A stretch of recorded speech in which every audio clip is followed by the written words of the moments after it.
Oke, saya masuk sekarang ke belajar. Ini penting tentang belajar ini. Karena kuncinya hidup itu ilmu.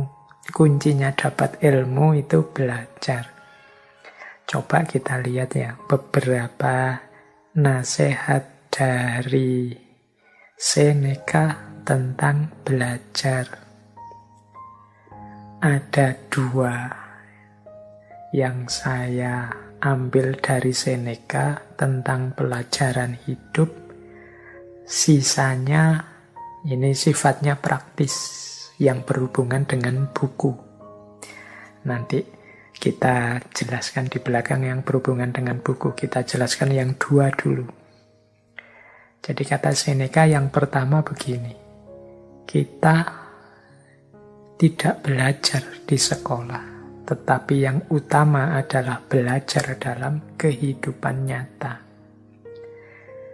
Jadi yang pertama ini Seneca mengajarkan pada kita bahwa pelajaran yang penting dan paling banyak kita dapatkan, yang hari ini banyak menghuni pikiran kita, itu sebenarnya yang terbesar berasal dari pengalaman kita hidup nyata.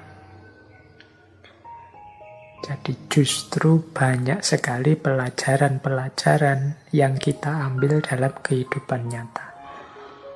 Kenapa bukan di sekolah? Ya karena sekolah itu seringkali wawasan-wawasan dan ilmunya itu berjarak dengan realitas, dengan kenyataan hidup.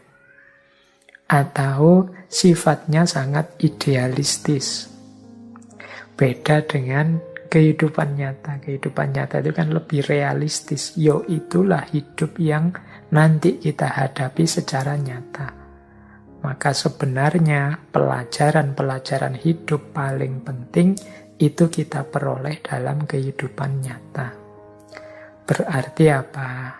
Marilah kita hidupkan mentalitas belajar, semangat belajar dalam detik demi detik kita hidup. Ini persis seperti yang sering kita pakai sebagai moto kita.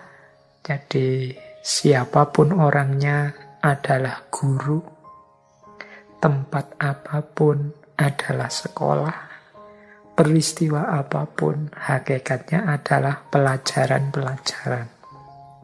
Nah, jadi kalau kita arif bisa mengambil pelajaran dari kehidupan nyata, insya Allah nanti kita akan jadi orang yang luas wawasannya sekaligus bijaksana. Karena banyak juga orang-orang pinter itu yang ternyata ilmunya dengan kenyataan hidup tidak nyambung. Ilmunya sangat idealis, ilmunya sebenarnya sangat utama dan mulia, tapi tidak kontekstual, tidak nyambung dengan kehidupan nyata, sehingga akhirnya cuma dihafalkan saja, tidak operatif dalam hidup. Nah, kata Seneca, justru pelajaran yang sejati itu kita peroleh dalam kehidupan nyata. Yang kedua, kata Seneca, tidak mudah mengajak orang kepada kebaikan dengan pelajaran. Lebih mudah melakukannya dengan teladan. Ini juga teman-teman pastinya sudah paham ya. Ngajar itu yang paling mudah ditangkap itu dengan contoh, dengan memberikan teladan-teladan. Daripada menghafalkan teori sholat, kan lebih baik langsung mencontohkan inilah sholat yang benar. Nah, ini persis seperti Kanjeng Nabi itu kan, shollu kama ra'aitumuni usolli. Pelajarannya itu ya dalam teladan beliau sholat itu. Itu akan lebih mudah dipahami, lebih masuk. Ada contoh-contoh konkretnya. Ini kalau yang kedua ini teman-teman mestinya sejak lama sudah bisa menerima bahwa memang yang bil hal itu lebih bisa masuk daripada bil qaul. Yang ada contoh nyatanya itu lebih bisa diterima daripada yang kata-kata dan ceramah saja. Mengajak pada kebaikan itu cara paling mudah, tunjukkanlah inilah kebaikan itu. Apalagi kalau dan inilah manfaat yang saya dapat dengan melakukan kebaikan itu. Oh, itu orang akan lebih tertarik untuk meneladaninya. Jadi dalam hal belajar ada dua hal penting ini yang saya ambil dari Seneca. Ada tiga hal yang lain. Yang ini mungkin penting untuk teman-teman apalagi yang mahasiswa. Ini hubungannya dengan buku dan tulisan. Ini kan banyak yang jadi aktivis-aktivis perbukuan ini teman-teman yang mendengarkan ngaji filsafat. Ada beberapa quotes dari Seneca yang mungkin menarik untuk teman-teman yang cinta buku. Kata Seneca begini, "Leisure without books is death, and burial of a man alive." Jadi, kesenangan tanpa buku adalah kematian. Dan kuburan bagi seseorang yang hidup. Jadi, kesenangan-kesenangan kita itu kalau tidak diwarnai buku-buku itu seperti kematian dan kuburan. Ini sebenarnya menarik kalimat ini, berarti apa? Ayo kita gembira, ayo kita senang dalam hidup ini, tapi jangan lupa buku-buku, jangan lupa belajar, jangan lupa meningkatkan wawasan keilmuan. Leisure itu kan nantinya seneng-seneng. Yuk ngopi-ngopi, nongkrong-nongkrong, guyon-guyon, tapi tetap ada bukunya, tetap ada ilmu dan wawasan yang berputar di situ. Jadi leisure without book is death, and burial of a man alive. Jadi kegembiraan tanpa buku itu seperti kematian dan kuburan bagi orang yang hidup. Kalau hanya ketawa-ketawa saja, kalau hanya seneng-seneng saja, ngopi-ngopi, ngerokok saja, ndak ada wawasan yang tambah, ndak ada pengetahuan yang bertambah, itu kayak kuburan, kayak kematian. Maka harus ada buku di situ. Ini sebenarnya dorongan untuk kita belajar kapanpun dan dimanapun.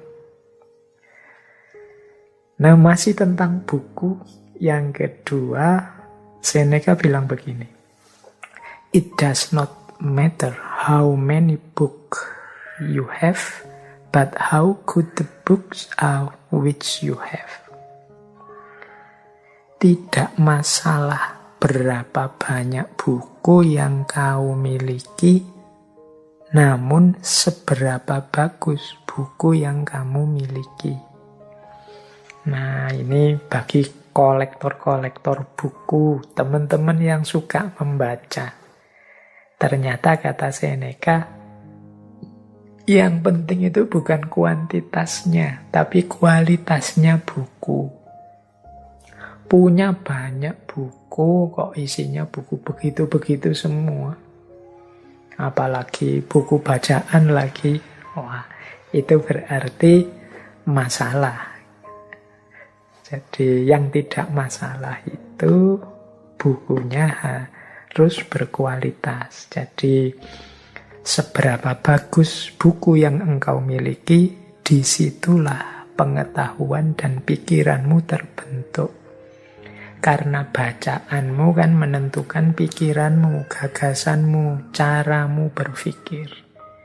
Kalau buku-buku ndak penting, buku-buku apalagi yang merusak yang engkau baca, ya seperti itulah nanti isi pikiranmu. Maka bacaan itu penting. It does not matter how many book you have. Jadi bukan masalah berapa banyak buku, tapi berapa berkualitas buku yang kamu miliki. Ini kalau saya ketemu Seneca, mau saya bilang, quotes ini kurang satu kalimat. Dan sejauh mana engkau membaca buku-buku itu. Karena banyak kan hari ini teman-teman itu yang statusnya hanya kolektor buku. Mungkin buku-buku berkualitas yang dimiliki, tapi ya jarang dibaca atau jangan-jangan tidak pernah dibaca, hanya jadi koleksi saja. Apalagi kalau buku-buku itu hasilin download. Wah, kita berlomba-lomba download. Kalau ada teman punya PDF-nya buku apa, kita minta-minta ngantri. Kita koleksi di laptop kita sebanyak mungkin. Ning ya ora ono sing diwaca. Hanya jadi koleksi saja. Itu kan status kita akhirnya bukan jadi pembaca buku, tapi kolektor buku. Jadi ini bagi teman-teman yang suka dengan buku ya. Jadi semoga buku itu statusnya bukan barang koleksi. Cirinya buku bukan barang koleksi itu ya berarti dibaca beneran, bila perlu dicoret-coret, ditanda-tandai mana yang penting, mana yang bisa aku ambil, dan lain sebagainya. Jadi bagi Seneca tidak penting berapa banyak buku, yang penting buku-buku yang berkualitas. Saya tambah, yang penting lagi buku-buku berkualitas itu dibaca atau tidak. Kalau hanya dikoleksi ya tidak ada gunanya. Nah, masih saya bawa lagi quotes tentang buku dan belajar ini dari Seneca. Beliau punya kalimat juga begini. Saya tidak akan pernah malu mengutip penulis yang buruk jika kalimatnya bagus. Nah ini kalau dalam dunia akademik namanya objektif. Jadi membaca buku, membeli buku, mengutip isi buku itu tidak pertama-tama melihat siapa yang nulis, tapi melihat memang isinya bagus. Kalimat-kalimatnya mungkin isinya kebaikan, kebenaran yang perlu diikuti. Jadi kata Seneca, aku ndak malu ngutip penulis-penulis. Mungkin penulis ini dianggap orang buruk, tapi kalau ada bagian dari buku atau tulisannya itu yang menurutku baik dan bagus, yuk aku ambil. Jadi ini bahasa kita hari ini objektif. Ini mungkin pelajaran loh bagi kita. Hari ini kan kadang-kadang kita itu mau setuju atau tidak pendapat seseorang, ikut atau tidak pernyataan seseorang, kita lihat orangnya dulu, kita lihat afiliasi organisasinya dulu, kita lihat kemarin-kemarin dia jelek apa bagus. Kalau Seneca enggak. Dia objektif saja. Orang ini mungkin bagi banyak orang dianggap penulis yang buruk atau orangnya memang buruk. Tapi di buku yang dianggap buruk ini ada bagian yang menurutku bagus. Ya aku kutip bagian yang bagus itu. Jadi yang bagus disebut bagus, yang tidak bagus ya disebut tidak bagus. Saya tidak malu meskipun ngutip tokoh yang mungkin bagi orang tertentu dianggap jelek. Karena seperti saya bilang tadi di depan, kadang-kadang dalam hal-hal yang buruk ada kebaikan yang bisa kita ambil, dan dalam hal-hal yang baik ada keburukannya, sehingga kita tetap harus kritis. Jadi ini salah satu tuntunan dari Seneca. Ini kalau pakai bahasa agama mungkin ya unzur makola wala tanzur mangkola. Lihatlah apa yang dikatakan, jangan melihat siapa yang berkata. Baik, wah waktunya tinggal sedikit. Sebenarnya masih sangat banyak petuah-petuah, nasihat-nasihat dari Seneca ini. Cuma ya karena keterbatasan waktu kita tidak bisa mengulas semuanya, masih banyak tema-tema yang lain. Kita malam hari ini hanya membahas beberapa tema. Ini waktunya sudah mepet. Yang terakhir, baiklah kita tutup saja dengan satu quotes kebijaksanaan dari Seneca. Sebenarnya tentang kebijaksanaan ini banyak, panjang. Saya ambil satu ya. Beliau menyatakan begini antara lain. Setiap malam sebelum tidur, kita harus bertanya kepada diri kita. Yang pertama, apa kelemahan yang aku taklukkan hari ini? Yang kedua, kebajikan apa yang aku capai? Nah, ini penting bagi kita ya, biar hari-hari kita itu senantiasa dari kebaikan menuju lebih baik. Dari kebenaran menuju lebih benar. Dari kekurangsempurnaan menuju lebih sempurna. Jadi ini Seneca nuntun kita, ayo sebelum kita tidur, mari kita introspeksi diri. Kalau bahasa agamanya muhasabah. Mudahnya begini. Yang pertama, mari kita bertanya, apa sih kelemahan-kelemahanku yang berhasil aku taklukkan hari ini? Misalnya, saya itu Pak, males ngaji. Alhamdulillah, hari ini aku bisa agak memaksa diri untuk ngaji. Ngaji itu baik. Saya tahu sejak lama ngaji itu baik, hanya saja akhir-akhir ini aku males ngaji. Nah, sekarang aku sukses menaklukkan diriku. Aku sudah mulai ngaji sekarang. Nah, itu jawaban dari pertanyaan tadi. Apa kelemahan hari ini yang aku taklukkan? Aku mulai ngaji. Contohnya begitu. Ya banyak kan kelemahan-kelemahan dalam hidup kita. Sudahkah kita berusaha menaklukkannya?